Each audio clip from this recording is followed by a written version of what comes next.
जबलपुर शहर में वृंदा अपने पति नामदेव के साथ रहती थी। वृंदा और नामदेव दोनों पति पत्नी मिलकर नारियल बर्फी का ठेला लगाते थे।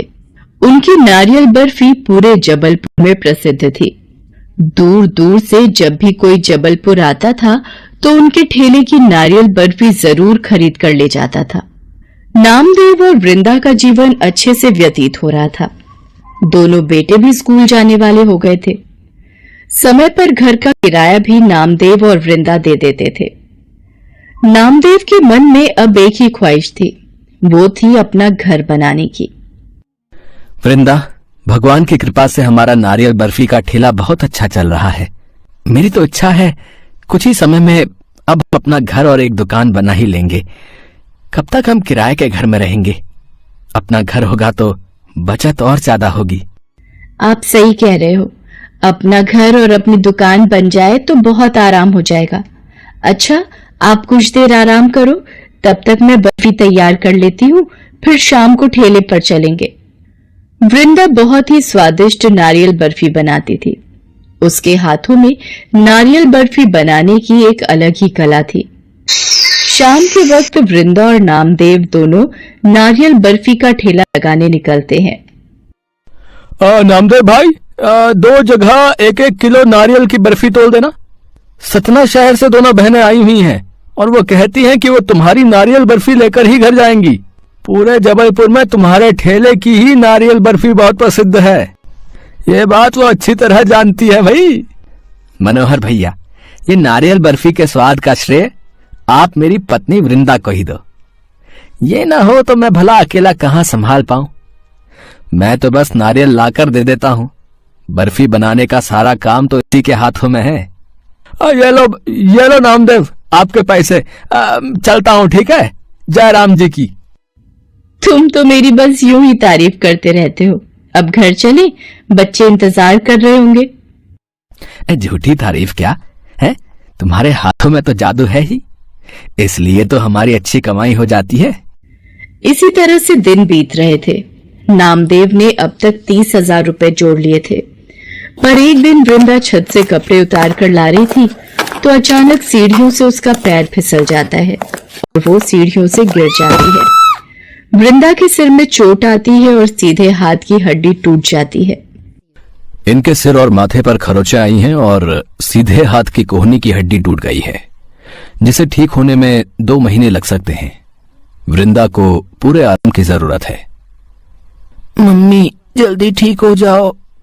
हाँ मम्मी, अब हम दोनों आपको बिल्कुल भी तंग नहीं करेंगे। हम दोनों अपने स्कूल का काम भी समय पर कर लेंगे।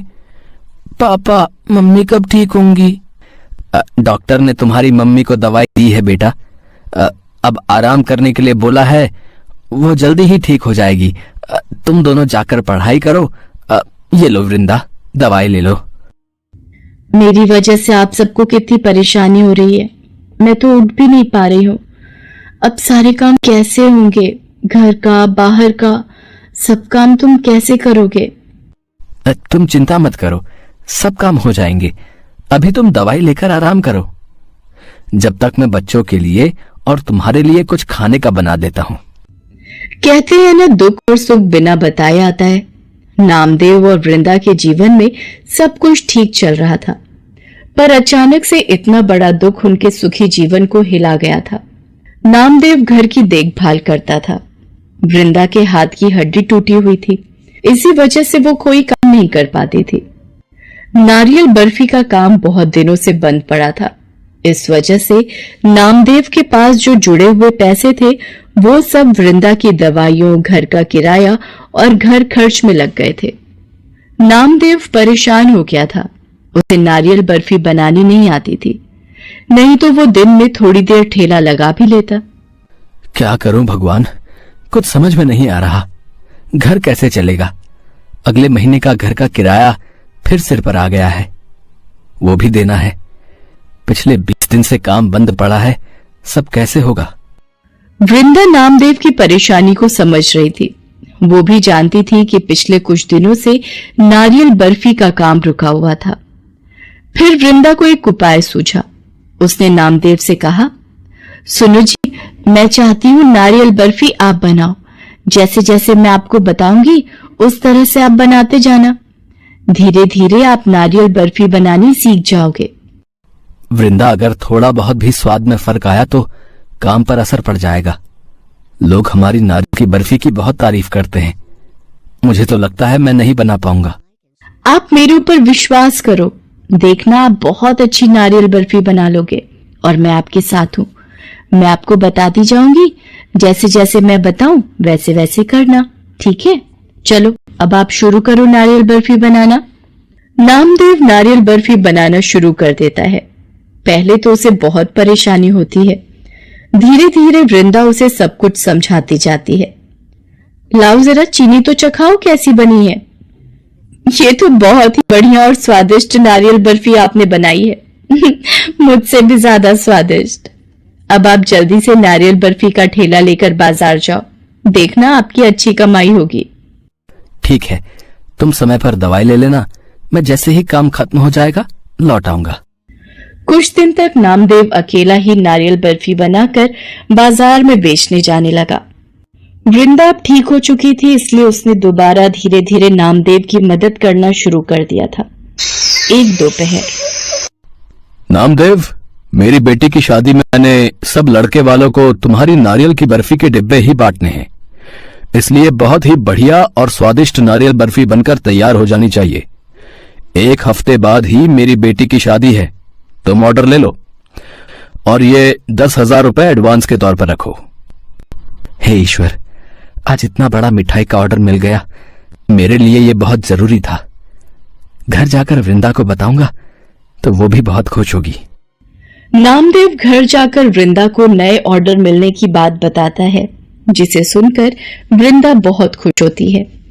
ये तो बहुत खुशी की बात है। अब हम दोनों मिलकर नारियल बर्फी तैयार करेंगे, जिससे काम और भी बढ़िया हो जाएगा, क्योंकि अब तो आप भी बहुत अच्छी नारियल बर्फी बनाने लगे हो। अब नारियल बर्फी वाली बीवी है तो पति तो अच्छी नारियल बर्फी बना ही लेगा ना।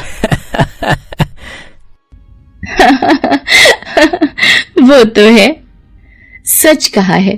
पति पत्नी का रिश्ता सचमुच सबसे अनोखा है, जहां दोनों ही सुख हो या दुख मिलकर बांटते हैं और अपनी जिंदगी को मिलकर जीते चले जाते हैं। धीरे धीरे वृंदा और नामदेव ने अपने काम को और बढ़ा लिया और एक दिन नामदेव और वृंदा की मेहनत से उनका सपना पूरा हो गया।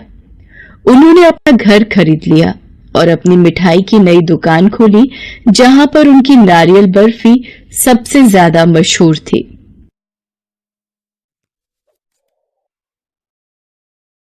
Thank you for watching this video until it is finished. If useful to you guys,